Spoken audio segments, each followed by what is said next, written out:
Sir live போயிடுச்சுங்க sir. அந்த நான் லிங்க் லிங்க் மட்டும் இந்த chatல டெக்ஸ்ட் போடுங்க. போடுறேன் சேட்ல போடுறேன்.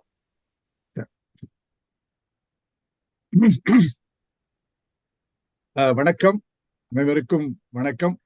இந்த படிப்பு ஏர்லி இந்தியன்ஸ் என்ற புத்தக படிப்பு டோனி ஜோசப் எழுதிய அந்த புத்தகம் மிகவும் புகழ்பெற்ற ஒரு புத்தகம். அவர் அதற்காக 2-3 ஆண்டுகள் செலவு செய்து ஆய்வாளருடன் சேர்ந்து கவனித்து படித்து ஒரு ஒரு ஒரு பேப்பரை 2 மாதம் படித்தேன்னு சொல்றாரு. அந்த அளவுக்கு நல்ல புத்தகம். அதன முதல் கூட்டத்தை நம்ம பாமா அவர்கள் நடத்தின சிறப்பா செஞ்சாங்க. 2வது கூட்டம் திரு மணிவண்ணன் அவர்கள் இப்போ ஏர்லி ஃபார்மர்ஸ் 2வது சாப்டரை பேச இருக்கிறாரு. இந்த ஜேஓசி ஸ்டடி எப்படி குரூப் ஃபார்ம் ஆயிடுச்சுன்னா, அமெரிக்க தமிழ் கல்விக் கழகத்துல ஒரு மாணவர்களுக்கெல்லாம் சான்றிதழ் கொடுக்கறதுக்கு அந்த புத்தகம், ஆங்கில புத்தகத்தையே படிக்க சொன்னோம். அப்புறம் தமிழ்ல படிச்சாங்க. அப்புறம் இன்னொரு இங்க அமெரிக்காவில் அவர் புக் கிளப் அப்படின்னு ஒரு புத்தக குழு நடந்துட்டு இருந்தது. 2ஐயும் இணைச்சு இப்போ ஒரு இண்டிபெண்டன்ட் ஸ்டடி குரூப்பா ஜேஓசி 24ங்கிறது எந்த ஆர்கனைசேஷனையும் இணைப்பு இல்லாம இருக்கிறதுனால நம்ம கொஞ்சம் ஃபர்தரா ஆழ்ந்து படிக்கலாம், புத்தகங்களை படிக்கலாம், விவாதிக்கலாம் அப்படிங்கிற கருத்துல உருவாக்கப்பட்டது. இன்னைக்கு நம்ம மணிவண்ணன் அவர்கள் 2வது சாப்டரான ஏர்லி ஃபார்மர்ஸ் அதை பேச இருக்கிறார். அவரை அறிமுகப்படுத்த நம்முடைய முனைவர் பாமா முத்துராமன் அவர்களை அழைக்கிறேன். வணக்கம். வணக்கம். மணி ஐயா நிறைய வேலை செஞ்சிருக்காரு, அதனால அவரோட சுயக்குறிப்பும் பெருசா இருக்கு. நான் வாசிக்கிறேன். மணிவண்ணன் தமிழ் இணையத்தின் முன்னோடிகளில் ஒருவர். இணையத்தில் பல தனியார் தமிழ் குறியீடுகளை ஒருங்கிணைத்து முதல் தரமாக உருவான TSCII Tamil standard specification code for information interchange என்ற தாக்கு தரத்தின் அடிப்படை குறிக்கோள்களை முன்வைத்து அதை நிறுவிய முன்னோடிகளில் ஒருவர். அவர் TSCII.com என்ற வலைத்தளங்களின் நிறுவனர். கணினி தமிழின் பண்பாட்டு அமைப்பான உலக தமிழ் தகவல் தொழில்நுட்ப கழகம் உத்தமம் என்ற international forum for information technology என்ற அமைப்பின் நிறுவனர்களில் ஒருவர். இவர் அமெரிக்காவில் உத்தமம் அமைப்பை லாப நோக்கமற்ற பன்னாட்டு அமைப்பாக பதிவு செய்து அதன் முதல் பொருளாளராகவும் செயல்பட்டார். கலிபோர்னியாவின் பாஸ்டர் சிட்டியில் 2002 தமிழ் இணைய மாநாட்டை நடத்தினார். பின்னர் 2012 உத்தமம் தலைவராக பொறுப்பேற்று தமிழகத்தின் அண்ணாமலை பல்கலைக்கழகத்தில் 2012 நடந்த தமிழ் இணைய மாநாட்டுக்கும் தலைமை தாங்கினார். தற்போது உத்தமத்தின் இந்திய கிளையின் தலைவராகவும் தமிழ் யூனிகோட் பணிக்குழுவின் தலைவராகவும் செயலாற்றி வருகிறார். தமிழக அரசின் சார்பும் உத்தமம் சார்பிலும் யூனிகோட் நுட்ப குழுவின் கூட்டங்களில் கலந்து கொண்டு வந்திருக்கிறார். தமிழக அரசின் தமிழ் யூனிகோட் அறிவுரைஞர் குழுவில் இருந்து அரசின் தரத்தை உருவாக்கியவர்களில் இவரும் ஒருவர். யூனிகோட் ரந்த குறியீடு பற்றிய தமிழக அரசின் நீதியரசர் மோகன் குழுவில் உறுப்பினராக இருந்தார். கடந்த 20 ஆண்டுகளாக உலகமெங்கும் கணினி தமிழை பரப்பி வருகிறார். இவரது கணினி தமிழ் தொண்டை பாராட்டி கனடாவில் இலக்கிய தோட்டம் என்ற அமைப்பு 2014ஆம் ஆண்டு ஜூன் மாதம் டொரண்டோ நகரில் இவருக்கு சுந்தர ராமசுவாமி தமிழ் கனிமை விருது வழங்கி போற்றியது. மணிவண்ணன் அழகப்ப தொழில்நுட்ப கல்லூரியில் வேதியியல் பொறியியல் பட்டம் பெற்றவர், தங்க பதக்கம் பெற்றவர். பின்னர் அமெரிக்காவின் நியூயார்க் மாநிலத்தில் கிளார்சன் பல்கலைக்கழகத்தில் முதுநிலை பட்டம் பெற்றவர். அமெரிக்காவின் சிமான்டெக் 3.com அவாயா போன்ற பெருநிறுவனங்களில் பணியாற்றியவர். 2007 சென்னையில் சிமான்டெக் நிறுவனம் ஒரு கிளையை தொடங்கிய போது அதன் நுகர்வோர் கிளைக்கான நாட்டன் செயலியை தயாரிக்கும் கிளைக்கு தலைமை தாங்க இந்தியா திரும்பினார். 3 பேர் கொண்ட அந்த கிளையை 800 பேருக்கும் மேலாக வளர்த்து பல செயலிகளை சென்னையில் இருந்து ஆக்குவதில் வெற்றி கண்டார். கடந்த ஓராண்டாக தனியாக செயலாற்றி வருகிறார். சான் பிரான்சிஸ்கோ தமிழ் மன்றத்தின் 2 முறை தலைவராக இருந்த இவர் அங்கிருந்து வெளிவரும் தென்றல் இதழில் ஆசிரியராக 2002 முதல் 2005 வரை பணியாற்றினார். இவரது கருத்துக்களை பிபிசி தமிழோசை மற்றும் நீயா நானா நிகழ்ச்சிகளில் அவ்வப்போது காணலாம். இதுதான் அவரை பத்தின சிறிய அறிமுகம். அவரை நான் தெரிஞ்சுக்கிட்டதும் நீயா நானாதான். இந்த மாதிரி அது அன்னைக்குல இருந்து, அது நான் காலேஜ் படிக்கிற சமயம் அவரை தெரிஞ்சுக்கிட்டேன். அதுல இருந்து அவரை பின்தொடர்ந்து வந்துட்டு இருக்கேன். அவர் பெரிய பணி தமிழுக்கு ஆற்றிக்கிட்டு இருக்காரு. இன்னைக்கு நம்மகிட்ட ஏர்லி இந்தியன்ஸ் புக்கோட 2வது அத்தியாயம் த ஃபர்ஸ்ட் ஃபார்மர்ஸ் பேச இருக்காங்க. ஐயா வாங்க. மிக்க நன்றி பாமா. இது 3.com சொன்னது ரொம்ப இயல்பு. அது 3com. அது .comக்கு முன்னாடியே இருந்த ஒரு பெரிய நிறுவனம் அது. மிக்க நன்றி. இந்த வாய்ப்புக்கு நன்றி. நான் தமிழ்லேயே பேச ஆரம்பிச்சிட்டேன். இந்த உரை ஆங்கிலத்தில் இருந்தாலும் அவ்வப்போது தமிழ்லையும் கலந்து பேசலாம். இங்கே யாராவது தமிழ் தெரியாதவங்க இருந்தாங்கன்னா கையை உயர்த்தி எனக்கு எச்சரிக்கை கொடுத்துருங்க. இது all of us know Tamil, maybe 1 or 2 they do not know I need to be careful. I need to be respectful of them. There's one friend of mine who has come. She can follow spoken Tamil, but okay, we'll see. Okay, this is a very, very interesting book. This book brings fairly complicated scientific publications to something that is readable to an average reader who is somewhat familiar with science. If you're completely alien to science, it probably will not be that easy. But nevertheless, I think he brings a lot of amazing ideas into very readable text. Almost he tells you a story. The story is all about us, but specifically more about early Indians.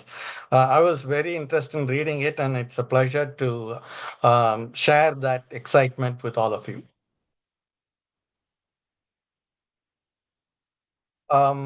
This is broadly what I plan to cover. In a brief introduction, background, gatherers or farmers. How do you tell? First farmers of India, the Mehrgarh mounds. Who are India's first farmers? DNA evidence, a recap, and open to question, and a brief introduction to the next week. First, Indians and Zagrosian herders. Zagros is a mountain range in Middle East, specifically Iran, Iraq. And herders from Iran planted the first seeds of an agricultural revolution that spread like wildfire across India's northwestern region, creating the necessary conditions for the birth of world's largest early civilization. So that is the introduction to this specific chapter that Tony Joseph gives. So let's go on to describe that. But before that, I wanted to cover this one. This is, I think, in a sense, all the readers of this book need to know what this is. We used to think that we are the center of the universe, and God created this earth first, and all of us are very, very important to God, and so on. So, and eventually we discovered that Earth is a minor planet in a minor star in an ordinary galaxy in an infinite universe. And that is very similar to what we also used to think about ourselves. Each of us, no matter where we live, our myths have always been that we are the center of this earth. History begins with us, and we teach all culture and civilization to the rest of the world, and so on. And the Chinese have it, Indians have it, and so on. And what this story tells you is that none of us are that center. We are really part of a larger system, and we are all children of Africa. And no matter what we think of ourselves, at least Indians, we all every one of us descended from people who came through the Khyber and Bolan passes. So none of us are native, and none of us are alien, and that is important. This book basically tells you, if this is upsetting to you, then you probably will reject it and you want to hold on to your myths. But if you want to know what science is revealing about ourselves, then you should read this book. And the author says that he is hoping that we are the second type. And I wanted to start with this one because it caught my attention, and it is very, very important because later we're going to talk about the same thing before I summarize it. And this is a very, very important notion. Humans, either through fear or greed, we always act when there is a major threat to our existence. And almost all of our advances, human advances, have come when humans faced an opportunity or a threat. And that is something that we should keep reminding ourselves every time we see a significant advance in history or in our current, life. This is modern humans. Roughly 300 years ago, first human fossils have been discovered in Morocco. That doesn't mean that that is when we evolved, but we may have evolved earlier, but that is the fossil record. About 180,000 years ago, first human fossil outside of Africa was found in Israel. But that still doesn't mean that, all of us are descended from that. For whatever reason, people who left Africa early did not leave any descendants in current world. About 70,000 years ago, the successful out of Africa migration happened. And all the people out of Africa, we are all descended from that particular group. And about 65,000 years ago, the out of Africa migrants reached India. That doesn't mean that India wasn't populated by other hominids. And that is what this map shows you. In addition to Homo sapiens, Homo neanderthalensis, and Homo erectus, they were all over Eurasia. And even though this map doesn't show that Neanderthals were in India, because our DNA has Neanderthal components, at least 2 to 3% or probably more, we have to assume that Neanderthals lived in India. So whenever we see evidence of early hominids in India, in all probability, they were left by these other hominids, not Homo sapiens sapiens. And that's something that we need to keep in mind. And about 40,000 years ago, Neanderthals, went extinct in Europe. And 45 to 20,000 years ago, first Indians became most of humanity. And this was amazing to me that we were uh, outnumbering people in Africa and the rest of the world. I'm sorry. Let me put it on mute.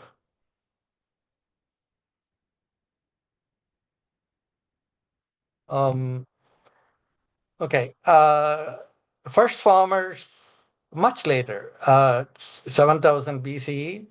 And between 7,000 to 3,000 BCE, Iranian farmers reach India. And 7,000 to 2,600 BCE, farming advances in Mehrgarh sites. Excuse me. I'm sorry, I cannot take your calls. Sorry.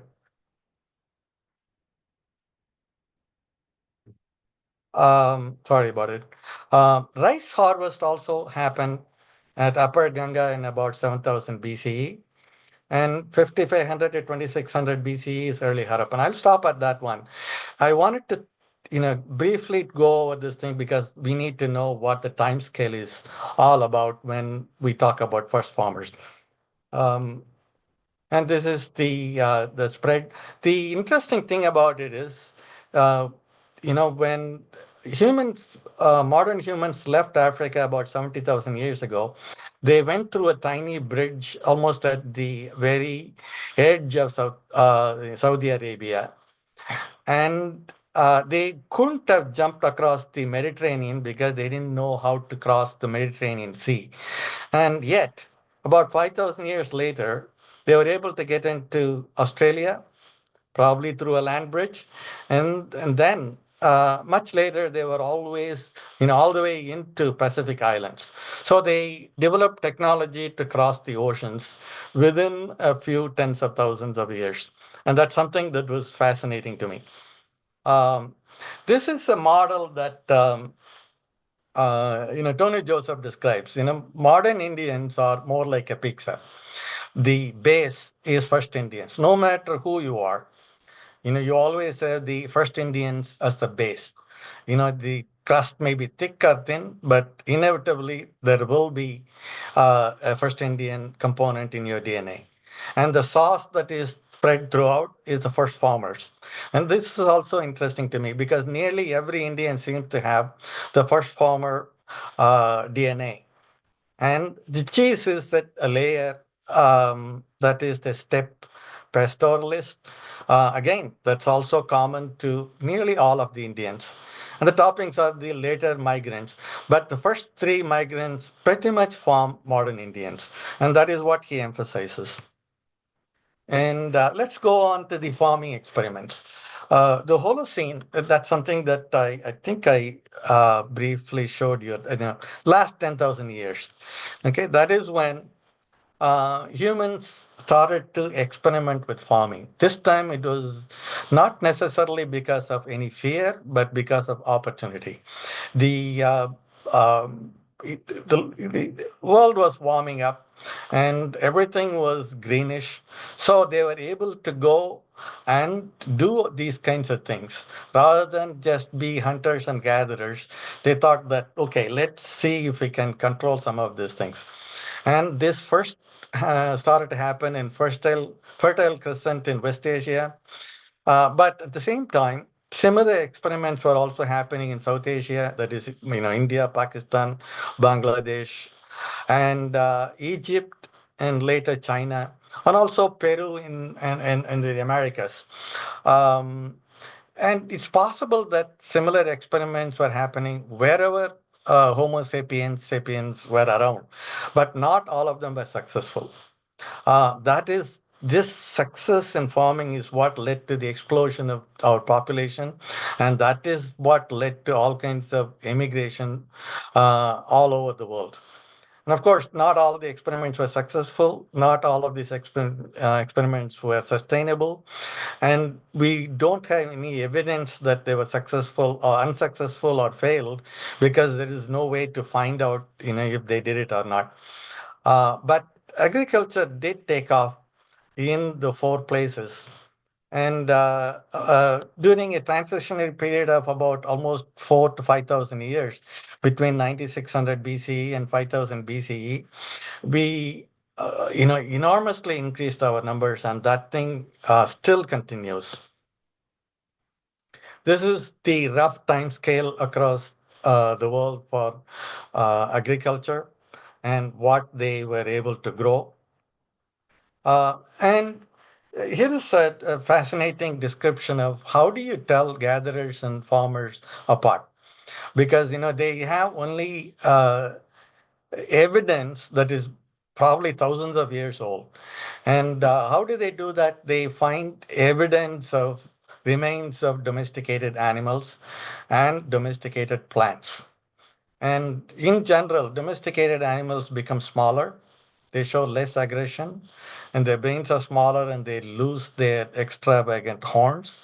And the sexual dimorphism that is common in wild animals, where the male is bigger than the female, slowly disappears. All of that is because the evolutionary pressure to make them that in wild animals is not there in domesticated animals because we select the animals for our ability to tame them better and contain their aggression. So animals don't have to compete with other animals, and they get mates for free. They don't have to go hunt for food. So all of the other pressures that make the wild animals what they are will not be there in domesticated animals. And we will see that in the remains that we dig. Similarly, in domesticated plants, seeds no longer shatter when ripe, and they germinate far more easily because that is what evolution selects them for. We, if they shatter, we don't even care. We don't even collect them. So the evolutionary pressure to make them bigger, all of that goes away. So when you get the evidence of this thing, wherever you see domesticated animals or domesticated plants, and you can bet that that is probably remnants of the ancient farming community. So hunter-gatherers in general harvest. Oh, okay. You also need to be able to distinguish between gatherers and farmers, because gatherers don't have to domesticate anything. They just gather the wild seeds and kill the wild game and cook them. So they don't have to cultivate them. And hunters usually target bigger animals because one kill will keep you out of hunger for a lengthy period. But the exact opposite pressures come to farmers. When we have domesticated animals, we don't want big animals, and we want to be able to keep the plants for longer. So, and the presence of bones of small animals is an indication that farmers were the ones who consumed them and left their bones. And similarly, herders are likely to cull the younger animals, younger males, because they want to keep the females longer, because they will have additional offsprings and they probably also use their milk. So the trash will have less hunted animal remains and more domesticated animals. At Mehrgarh, we do see such evidence. And we also see built houses rather than caves. In addition to that, we see creative remnants such as ornaments and beads. And we see people bury in their graves rather complicated goods. All of this indications of a farming community. And what interested me was that I don't know how they actually decided that they found the imprints of cotton thread, but they do say that they found imprints of cotton thread inside the holes of copper beads. So this is the earliest evidence of copper anywhere in India, and also earliest evidence of cotton anywhere in the world. And ceramic pottery period starts around 6000 BCE, about 1000 years later than the first evidence of farming. And initially it is very, very crude, and eventually it gets fairly sophisticated. And here is a simple summary of gatherers versus farms. You see the wild rice, uh, you know, and domesticated rice. The farm obviously it looks very different, and the seeds are much less in wild rice, whereas in domesticated rice, there is plenty. These are all because of the evolutionary pressures in domesticating it, and we continue to do that. Since we keep talking about this Mehrgarh, I suppose that I'm pronouncing it correctly. It's like Chandigarh, I think. Mehrgarh is how I pronounce it. The location is almost at the very edge of Afghanistan and Pakistan. The Bolan Pass is fairly close to it. Much to my surprise, Bolan Pass is not between Afghanistan and Pakistan. It's actually inside Pakistan. So this is where the Mehrgarh is, and this is probably where the Iranian farmers entered South Asia through the Bolan Pass, and this is probably where they set up their first farming community.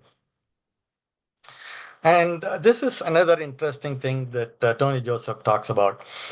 Wherever there are mounds, big mounds, archaeologists are very, very interested in them, because wherever people live in a settlement for hundreds of thousands of years, the accumulated trash piles up, particularly bricks, and the ground keeps rising And even in Kiradi, we discovered Kiradi because somebody chose to dig a mound. These mounds are very, very fascinating. And the thickness of the deposits actually is a very good indication of how long a particular settlement has been around. And you can see once they dug up that mound, the evidence of a first village building, all of that exists. And here is the lowest layer that they found. Obviously, this is not a gathering community, but a farming community. There are fireplaces in several of them, but not in all of them. That means that they used it both as some sort of a warehouse, but also a place to live and cook. These are some creative elements that they dug out, a mother goddess and a very sophisticated ceramic pot with pictures. So compare farming at Mehrgarh with West Asia. In the early stages of Mehrgarh, there is a gap between the hunter-gatherer lifestyle and the lifestyle reflected in the excavation layers. So they are wondering, was there a missing link? Was that created all of a sudden? Even though there were 2,000 years or so between the time when people could have gotten across the Bolan Pass into Mehrgarh, the suspicion is that the first farmers almost planted everything literally from scratch. There is no evolutionary period by which they try something and first exist as gathering community and then start to become farmers. So the mud brick houses spawn very, very quickly. So and the first granaries as soon as they set up base. That is not true of West Asia. West Asia, there are a lot of dead ends. They try a lot of experiments, and there was also climate pressure that allowed them to experiment and also killed off their experiments. None of that seems to have existed in Mehrgarh. So this is a big difference that they see. That probably is an indication that Mehrgarh is an extension of West Asian lifestyle, but then that is not the only evidence that we have. Who were the first farmers? That's the question. Mehrgarh area was desert-like until about 9700 BCE because of the glacial age. And the first farmers were 7000 BCE, about almost 2700 year gap between the time when people could have gotten into that location. But it's only about 2000, 3000 years. Were they the first Indians who were reverse migrating from Gangetic Plains, South India, to set up their farms, or were they Iranian farmers? And that's a puzzle that the book tries to solve. And here is another quote that I like. The region would have become significantly populated only when climate changed and when the desert started turning green and herbivores moved in looking for food and carnivores followed them looking for prey, and naturally humans would follow. And this is something that we should keep in mind wherever we find any story about the ancients. And this is the rough comparison of farming within India. There are 4 early farming communities, one in Northwest, that's Mehrgarh and Harappan. And then the Gangetic Plains, 7,000, 6,000 BCE. And that's where they actually grew rice, early rice. And then later, at about 2500 BCE, it was well developed. And Eastern India comes much later, 2000 BCE. Savannah India is really South India, Karnataka and Andhra regions. And, we didn't find anything earlier than 3500 BCE. That doesn't mean it doesn't exist, just that we haven't found any. And so whenever we find any claim that civilization existed much before 3500 BCE, we should ask the question, what they're farming. Without the farm, there is no city. Without the city, there is no civilization. So that's something that let's keep in mind. So who were the first farmers? Could it be the first Indians or from the zone 2, or could it be Iranian farmers migrating across Bolan? And the argument is that there are plenty of similarities between West Asian Neolithic farmers. So that probably is the reason why they think that it must be Iranian farmers rather than first Indians. But the DNA evidence is needed to verify completely. But there are no ancient DNA available at Mehrgarh. So what do you do? So there are three different ways in which you can use the DNA evidence. One is the uniparental DNA, the Y chromosome of the paternal lineage, or the empty DNA through maternal lineage of the present day populations. So that should tell us, we would certainly have the remnants of the ancestors of first farmers. It is looking for the haplogroups present in modern day population, analyze the family tree and the geographical distribution and the age. And we also compare the Y chromosome and empty DNA and see roughly what we were. And whole genome sequencing of present day populations is a second method. And the third is the ancient human remains, which is the ancient DNA analysis. So first method, Y chromosome or empty DNA, 70 to 90% of empty DNA can trace their origin to first Indians.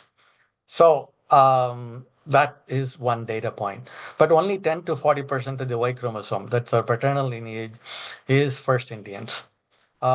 Which means that we have very large percentage of people who are not first Indians as our fathers. The 2017 paper is ambivalent. It does give, we can make arguments both way, either from West Asia or the first Indians. The same study, okay, no, both say West Asia, I'm sorry. The second method, whole genome data. All populations of India have some amount of West Eurasian ancestry, ranging from 20 to 80%. That is, we have the Iranian farmers' genes in about 20 to 80% of the modern Indians. The 2009 and 2013 studies triggered all kinds of political and cultural implications that was unpalatable to the right wing in India. And here I'm going to just directly quote the book. Interestingly, when this book, the paper was about to be published, it pretty much indicated that, as I said, 20 to 80% of Indians having West Eurasian ancestry. That also indicated that the steppe ancestry, pastoral ancestry was absent in such a large percentage. And that means that the Sanskrit speakers and people who are descended from the Sanskrit speakers were not responsible for the earliest civilization in India. That's not something that was acceptable to, large, powerful political parties and the rulers. And they almost didn't publish the paper, and they had to go back and forth on it. And he goes into some detail about it, and he even quotes David Reich's book very extensively. So what this means is science has implications. If you are not prepared to accept the conclusions of science and you try to suppress it, that means that you are not willing to deal with the truth. And that is probably common all over the world, but especially so in today's India. That's something that we need to keep in mind. The third method is the ancient DNA. And the ancient DNA, the paper was posted in 2018. Again, this paper also was a bit controversial within India. The Indian collaborators were reluctant to add their names to this paper, and they went back and forth on, naming the people. of India. So that is where they came up with the ancient South Indians, ancestral South Indians, and ancestral North Indians, ancient as ancestral South Indians, all of those names, rather than use the term Aryans and Dravidians and others. So anyway, this data pretty much compares the ancient DNA that was available outside of India, but it also had some ancient DNA from the peripheries of, uh, uh, our first civilization, Harappan, and they compared it with modern Indians, and they came to some conclusions. So, what is the conclusion? So they found that Iranian agriculture population from around Zagros region contributed significantly to the ancestry of the Indus periphery. Indus periphery doesn't necessarily mean that it's actual Indus, but until we get the ancient DNA from Harappa, if we ever get it, this is the closest proxy for that. At least between 4700 BCE to 300 BCE, um, the significant presence of Zagros farmers existed in the Indus periphery. The technology doesn't allow us to find the earliest, it only finds the latest one. So it defined the Indus periphery population as migrants from the Harappan civilization who were resident in neighboring cities that the Harappans had trade and cultural relationship with. That is Gonor and Shari Sokata. Shari Sokta is in Iran, almost at the confluence of Iran, Afghanistan, and Pakistan. So that answers the question. Was there a migration of Iranian agricultures in India? Certainly, yes. So ancient DNA shows that yes, there were. And they probably had significant contribution to Harappan. And whether they were the first farmers, in all likelihood they were, uh, due to other reasons. But that is, I wouldn't say that that is conclusively proved. The direction of migration was also clear. It is not like the Harappans migrated out of India into the rest of the world. And that's something that science indicated. The latest period by which mixing could have happened works out to be between 4700 BCE to 300 BCE. Genetics was not able to work out the similar period for the earliest period by which mixing could have happened. I'm sure they will eventually develop it and we will have more clarity on that. Exactly where are the Zagros mountain ranges? So I Googled it and this is roughly where they were, all the way to southern Iran and jutting into Iraqi border. So in all likelihood, the Zagreb farmers came from this region and crossed all over and entered into India through the Bolan Pass, roughly here. Okay, that concludes my presentation. I don't know if I hope I didn't take too much time. Questions? All of us give a round of applause for Manivannan. It's a Thank tricky you. presentation, the great presentation. If you have any questions, please raise your virtual hands, and based on the first one, we will take the question. And please be brief so that many questions can be taken up. Thank you. You can unmute yourself and ask the question.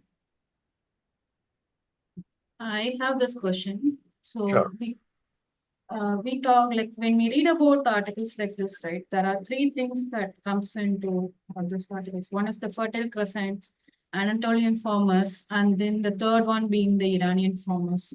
So you had touched upon where it have started, like it started in West Asia, and we only know in Mehrgarh we have fully planted system, not the evolution, right? So these three farmers, how are they different genetically or archaeologically? Can you please comment about it? Certainly. Tony Joseph goes to some extent in comparing the two. Genetically, the Zagreb farmers had very little of Anatolian gene. and that indicates, Anatolian form genes are progressively decreasing from Turkey or ancient Anatolia as we move east. And that is an indication that Zagreb farmers were as far removed from the Anatolian farmers as possible. It is entirely likely that the West Asian farmers in um, the Fertile Crescent were the ones who brought such farming to Zagreb region. But the, uh, the the DNA is sufficiently different from both the Fertile Crescent as well as the Anatolian farmers. And similarly, even archaeologically, the differences are significant. And he goes to some extent in describing all of that. I have a question. Sure. The Homo sapiens evolved in Africa 300,000 years ago. I think genetic evidence tells that. It could be much earlier that we don't know. And so until when it is completely hunter-gatherer life, and when they started the agriculture, I know Zagros Mountains, but other places like Egypt or Sumer, please explain. That's something that I didn't, already I had 30 slides, so I wanted to cut all of that. So where's that? Okay. The between about 11, or I would say almost 12,000 BCE to about the early 10,000 BCE, there were several such attempts that were made by people. Let me see if I can see the map. They crossed, uh, once they crossed over, they were trying a lot of these things. They were competing with other hominids in the Fertile Crescent. And, the early migrants were not able to overcome them, but the later migrants were able to overcome them. And when the hunter-gatherers were competing with all of them, this is where they had to evolve. They had to go a settled society. There were multiple experiments that were done.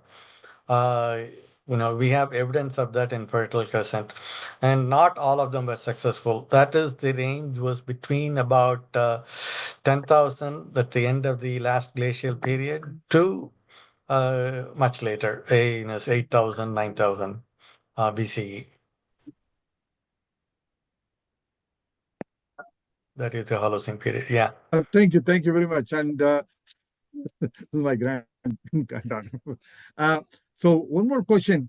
For even though the Homo sapiens originated in Africa, for a long time there were hunter-gatherers.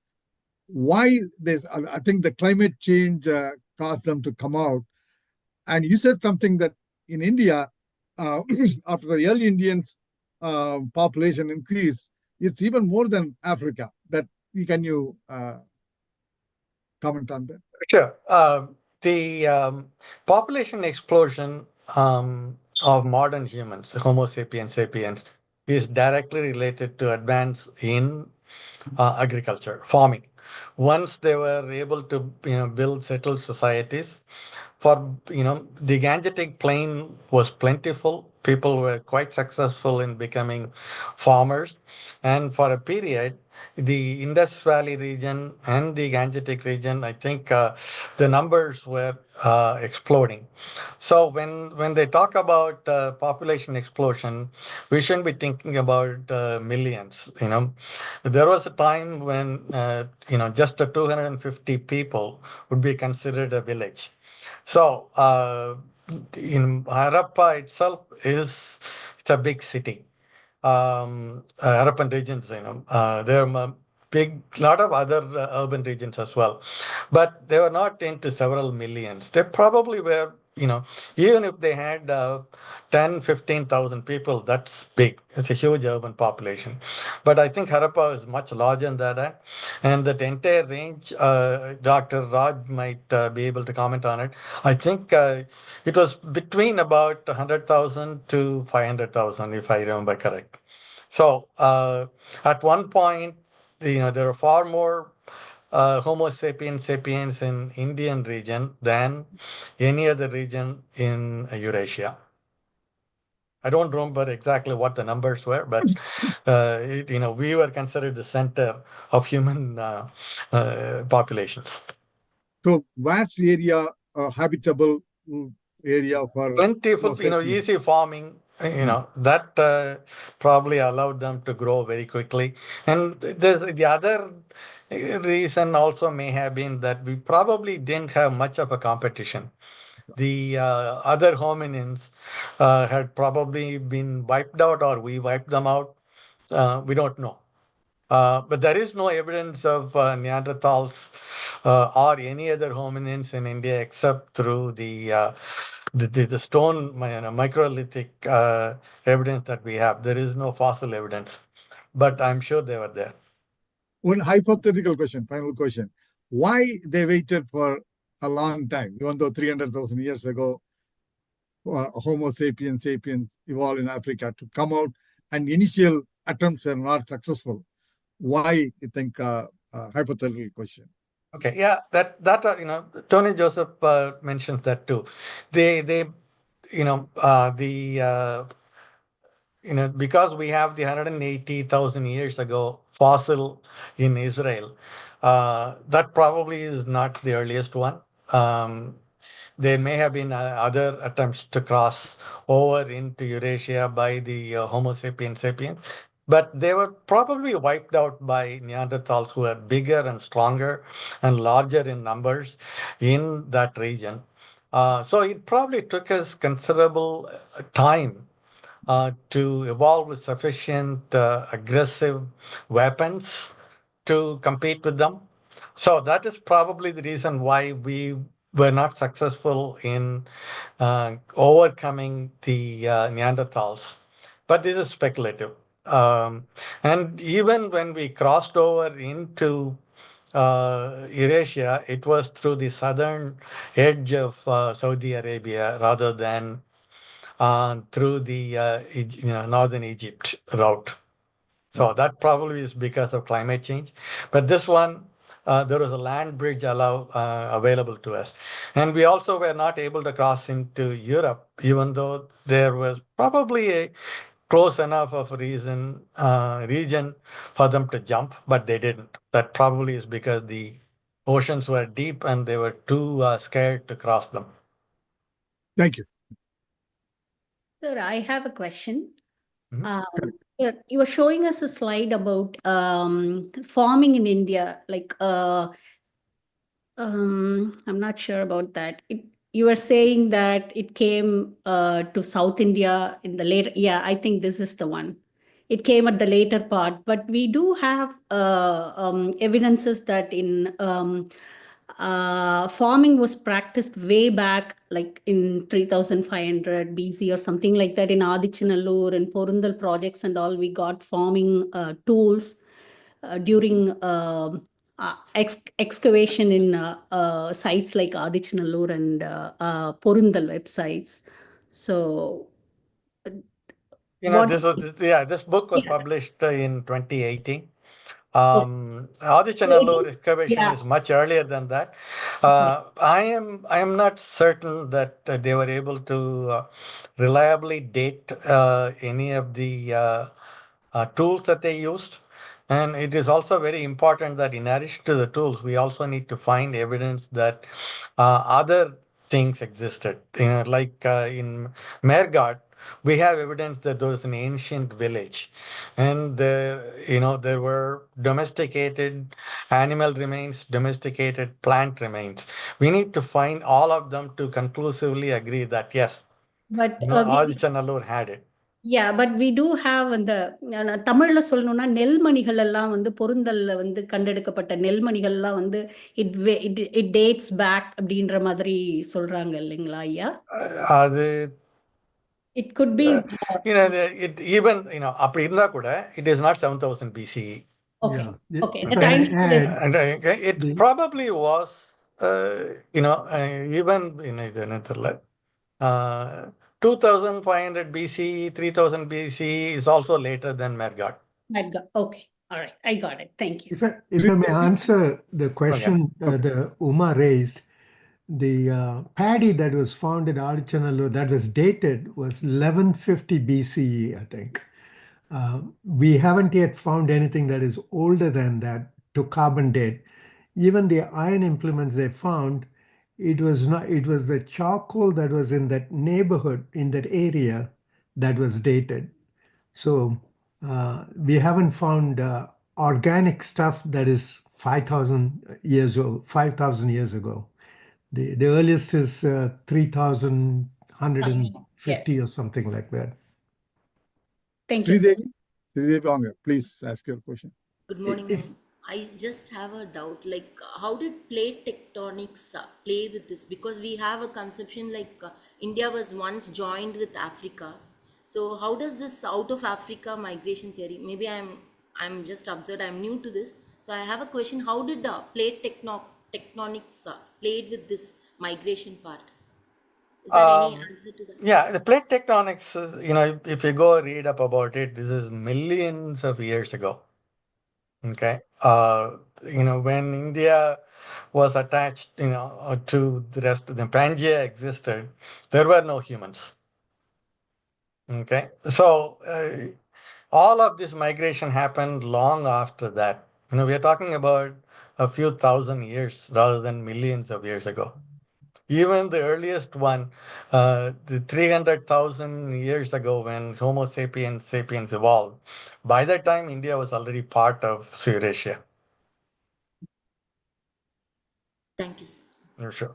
Rajkumar? Or is there a chance like we might find any fossils or any previous It is, we cannot speculate. We need to find.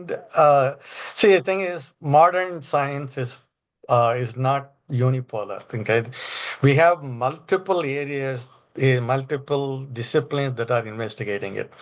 Okay, in addition to anthropologists, archaeologists, geneticists, all of this data lead us towards one conclusion, and that is modern humans evolved about 300,000 years ago in Africa, and all of modern humans, no matter where we live, we are descended from that. We are children of Africa. There is, you cannot assume that independently we evolved in a sunken continent or any such thing. Okay, even if there were other hominins in India earlier than Homo sapiens, we have some DNA in all of us, to various degrees, but that's about it. Okay. Thank you. Thank you. Rajkumar, tell me. Yes. Thank you very much for the opportunity to be here. Thank you, sir, Professor Arasu, sir. So my question would be, see, we are searching all the evidence, digging the surface of the earth, things like that. So is there any evidence that in the deep and sea, by like some evidence like instrument, they sword, things like that, like they have been traveling across the various continents. Is there any deep and sea evidences to confirm that the migration of the various way? I'm not sure exactly what I'm asking. So I'm asking is exactly, is there any deepened research, I mean the seaside, in the ocean, because they might have lost on some of the like instrument on the sword, things like that. Is there any evidence like sea-based evidences? Okay. We always had all kinds of stories and myths in several civilizations. Westerners have the concept of a sunken continent, Atlantis. probably to the west of Iberian Peninsula, and they believe that there was a great civilization that sunk in a very short period. And there was also similar such notion about Lemuria or Kumari Kandam and all that. We probably people have been looking for evidence of any sunken civilization. They have not found any. Whatever we find is too speculative. It is not consistent with the other findings that we see. We see a gradual evolution of ape-like creature into more advanced thinking, tool making modern humans, step by step by step. And if you want to believe that a great alien came and settled Atlantis or Lemuria, that will always be fascinating. But in order for governments to investigate these things, they have to spend huge sums of money. And they haven't found any compelling reason why they should go do that. And until we do that, we will never know. Yeah, thank you very much. It is something always fascinating to see that, because in the ground we can work on it and we can get all the evidence, whereas the seaside means it's really hard to get some evidence. But just curious to see that is there anything, and thank you very much for that. Sure. Thank you. Raj, சொல்லுங்க. Of me? சொல்லுங்க, Professor. Okay. I just want to add to Mani, thanks for a very nice presentation. I like the figure that you have currently on screen, which gives a relative position. I may revisit the question about Gangetic plains, because I have a little issue with that. I won't get into that particular topic, but I wanted to remark, you did cite the paper by Marina. I think it is, what's the name, 2017 paper by Marina Silva. She, of course, speculates, this is before ancient genomic data became available. She, of course, speculates the likelihood of L1A and L1C as being the early farmers. And of course, that's what Tony Joseph quotes. Right. The paper that came out in June of last year, which I included in my presentation a few months ago, actually exemplifies that point, and it shows L1C, L1A yields on to M257 or something like that, and of course M17 and so on. And they all actually have a dominant presence in South India, and of course in Gujarat as well as in southern India. So although here there is a speculation on part of Marina, but it seemed to hold true using ancient genomic data that came out last year. Okay, I just wanted to add that. So there appears to be evidence of Iranian farmers coming into Indus Valley. At the same time, the 2019 paper of Shinde and Reich, David Reich's paper, he speculates, of course, he shows that the Rocky Gargi skeleton, the lady had genomic content of Iranian hunter-gatherers, not farmers, and a combination with the Andamanese ancient or rather current-day Andamanese genome, suggesting that maybe the Indus Valley folks discovered agriculture on their own. And of course, he was only speculating, he was not providing evidence. So what he was saying was the settlers in that Indus Valley were descendants of Iranian hunter-gatherers and of course Andamanese folks. And of course he goes on to show an Indus periphery, those folks have 13% of the genome similar to the Andamanese, suggesting the genetic gradient or continuity, if you will. So he makes the argument that that perhaps, possibly, if we have increased evidence, we could say the folks in the Indus Valley invented on their own. I think what is missing now is, in my opinion, they have found many skeletons at Mehrgarh. They describe hundreds of pits. Ancient genome from those skeletons, they're sitting in Karachi Museum. If they can be deciphered, we would have really a rich piece of data on this part of India's history, if you will. I'll stop there. Thank you.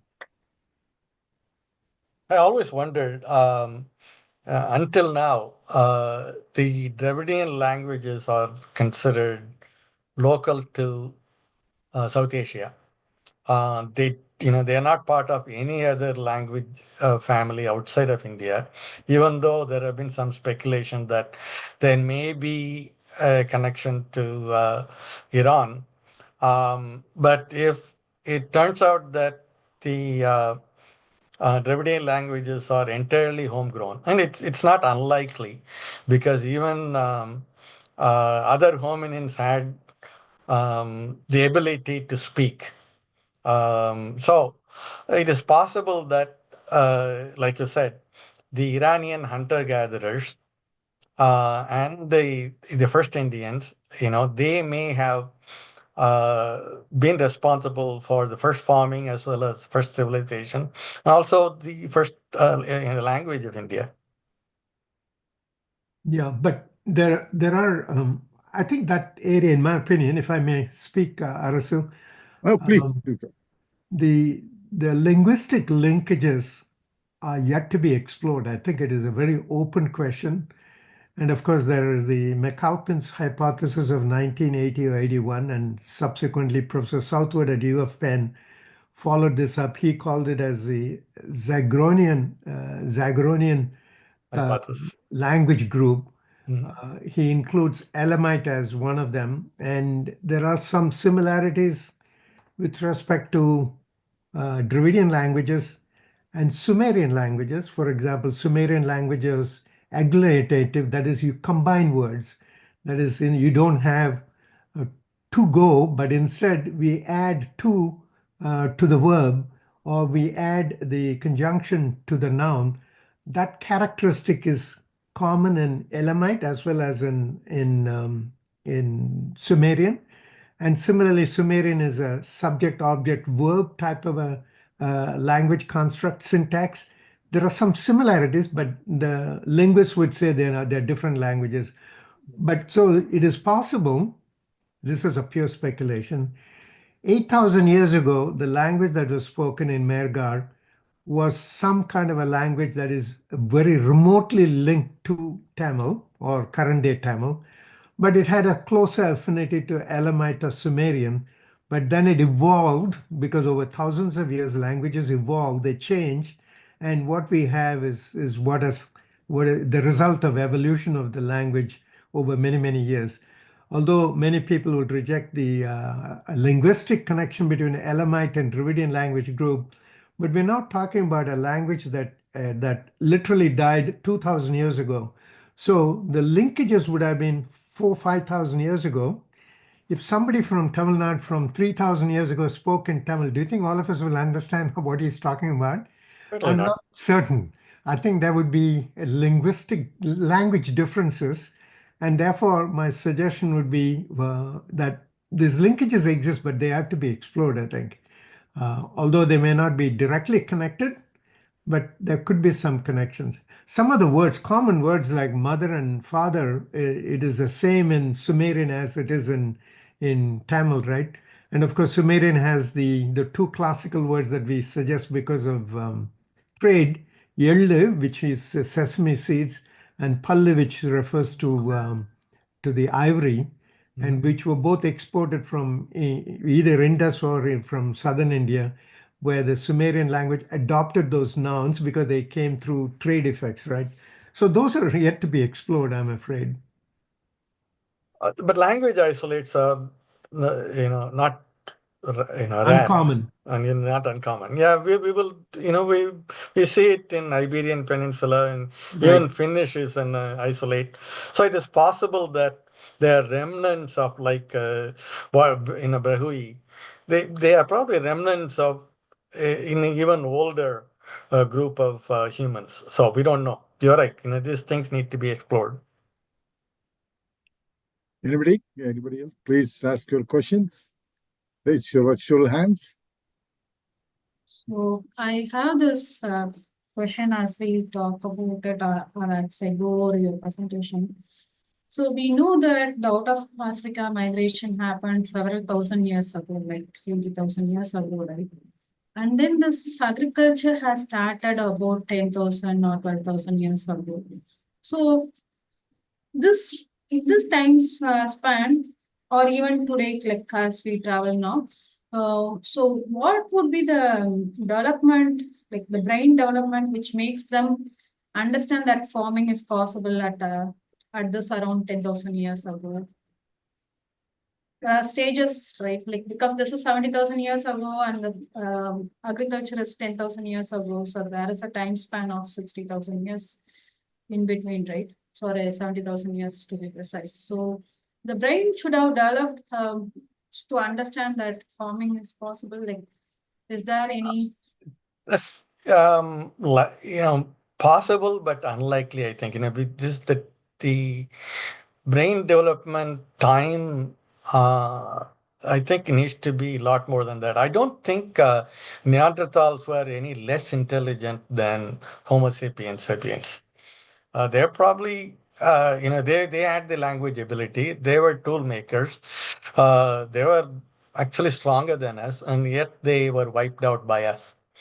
We were probably clever, but we probably also were lucky. I think the climate probably had a bigger impact on development of agriculture than our brain development. In fact, I think Neanderthals had a bigger brain than us and probably could solve even more complicated problems. And that's something that they are continuing to research. You said gatherers and then farmers. Was there a gathering period preceding agriculture? And if so, how long you think? That they actually always combine hunters and gatherers because gathering alone was insufficient. During winter, you cannot gather. So whatever you hunted and saved in your ice box is what is going to allow you to survive the harsh winters of Europe. And yes, there are communities where they had evidence that the wild seeds were in warehouses. So just because you see rooms and a tiny village or storage space doesn't mean that immediately this is a farming community. This could be early hunter-gatherer society. So even today, I think we call the Andamanis as hunter-gatherers rather than civilized people, right? So they are both hunters and they also have the ability to save up for the monsoon and all that. Dr. Raj? Yes, Comments? if I may interject here, there are hunters and gatherers, and there are also gatherers. The classical example that I would cite is the Todas in the Nilgiris. Until about 1900, they were only gatherers. They do not hunt. They're vegetarian. They don't eat meat. They live off the buffalo milk and what they gather from the forest. So I was in touch with the chief of that community. He interfaces with the collector in Nilgiris. So I visited them, I think it was in 2019. The conversation I had there was that until about 70, 80 years ago, until the British came to Nilgiris, they were still gatherers. Even as late, his father, this gentleman was about 30 years old, his father about 60, he's the tribal chief, was gatherers. He was not but now because of pressure, there's a greater destruction of forest. They have to now farm in order to survive. So the gatherers, without going through hunting phase, became farmers during the last century. So this is a good example. I do not know how other tribals have followed through, but they do exist in society. Interesting case. And I may point out that Todas have a very high number of haplogroup J2. And of course, J2 is cited by this paper on page 86. But that J2, I suspect, came during a much later time. But nevertheless, something to keep at the back of our mind.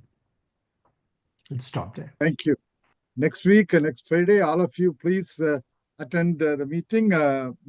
Professor Raj Muttarasan is going to talk about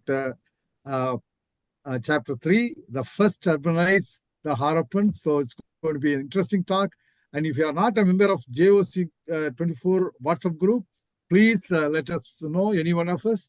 You will be added with the group so that you will be getting the reminders, and you can also participate in the discussions. And if there is no other question. There's one more question. Oh, okay. Rajkumar, please. Vanga. So the past, the historically, how to identify those traces, is there any way to, now we have the AI technology, is there, it will be helpful? Or you're asking if AI can be used to discover some unrecognized connection? Yeah. Possible. It all depends on data. AI cannot invent new things. It can analyze what is available, and what if there is a non-obvious connection, it probably may be able to find it. At the same time, you need to apply reason.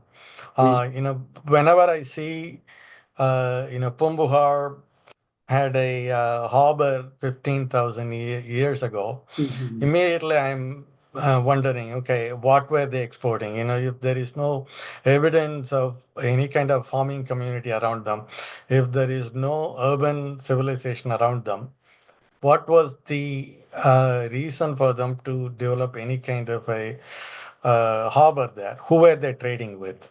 If it is all internal trading, river boats are sufficient.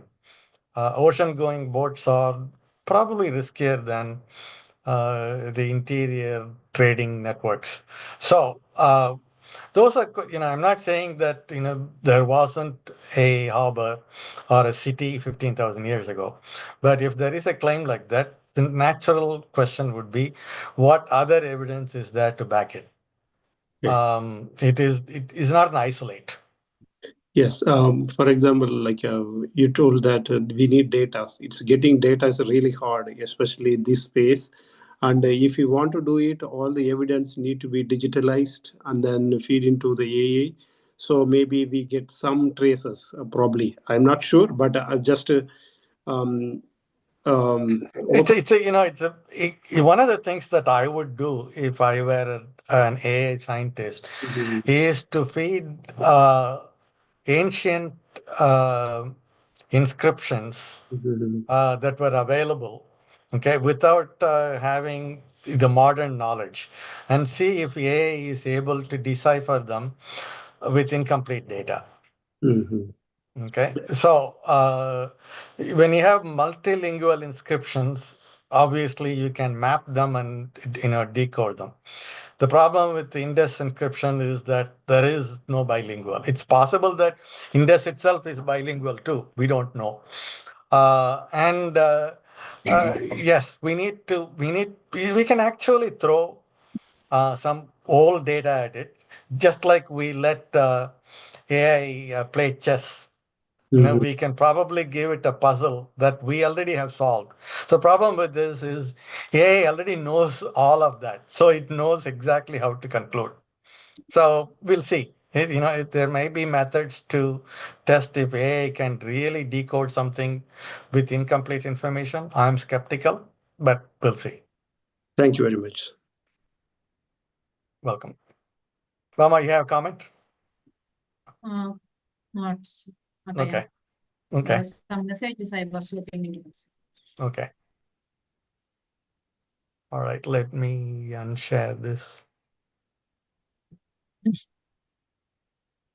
Okay, thank you very much. I think I can conclude this session. This is wonderful. There's lots of discussion. Please join next Friday, same time, for First Urbanites. That's a fascinating talk. Professor Muttarasan, who earlier gave us a wonderful talk on human DNA. And please join at Eastern Time, 8 to 9. We will not go more than 1 hour and 30 minutes. So look forward to all of you joining next week. Thank you very much. Nandri, vanakkam. Thank you. Vanakkam. Thank you. Thank you. Thank you, Mani. Okay, welcome. Nandri, Mani. இது live இதை stop பண்ண சொல்லிட்டீங்களா? அது